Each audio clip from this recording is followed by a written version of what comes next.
Différents événements personnels peuvent conduire à l'aménagement de la vie professionnelle.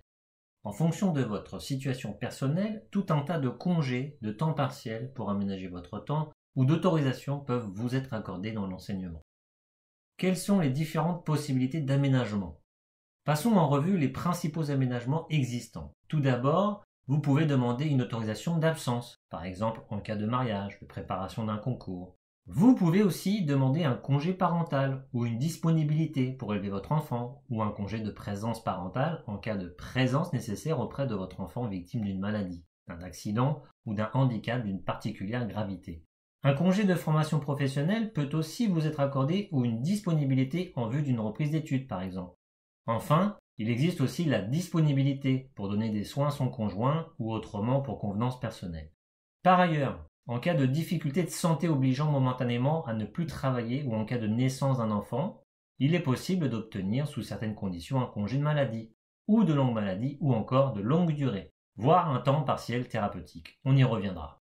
Si vous êtes confronté à des difficultés de santé, vous pouvez aussi solliciter respectivement auprès du directeur académique des services de l'éducation nationale ou du recteur l'aménagement de votre poste de travail ou l'affectation sur un poste adapté. Existe-t-il d'autres modalités de service?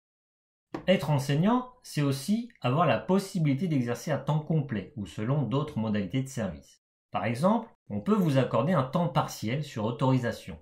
Cette autorisation est donnée pour une période correspondant à une année scolaire. Elle est renouvelable pour la même durée par tacite reconduction dans la limite de 3 années scolaires. Bien entendu, sous réserve des nécessités de service et en s'assurant que la continuité du travail puisse être assurée. L'exercice des fonctions à temps partiel est possible aux quotités de 50%, 60%, 70%, 80% ou 90%. Les refus opposés aux demandes de temps partiel sont précédés d'un entretien et sont motivés. Seconde modalité, l'autorisation d'accomplir un service à temps partiel peut vous être accordée de droit dans certaines circonstances. Par exemple à l'occasion d'une naissance ou d'une adoption pour la création ou reprise d'une entreprise, etc., etc.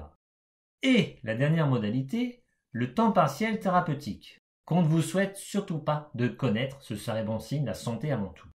Il peut vous être accordé soit parce que la reprise des fonctions à temps partiel est reconnue comme étant de nature à favoriser l'amélioration de votre état de santé, soit parce que vous devez faire l'objet d'une rééducation ou d'une réadaptation professionnelle pour retrouver un emploi compatible avec votre état de santé. L'intégralité de votre traitement est conservée pendant la durée de ce temps partiel. Enfin, petite parenthèse sur le cumul d'activités. En principe, un fonctionnaire ne peut exercer une autre activité. Toutefois, il peut cumuler des activités accessoires publiques ou privées sous certaines réserves. Pour clore cette capsule illustrée, quoi de mieux que d'évoquer votre départ?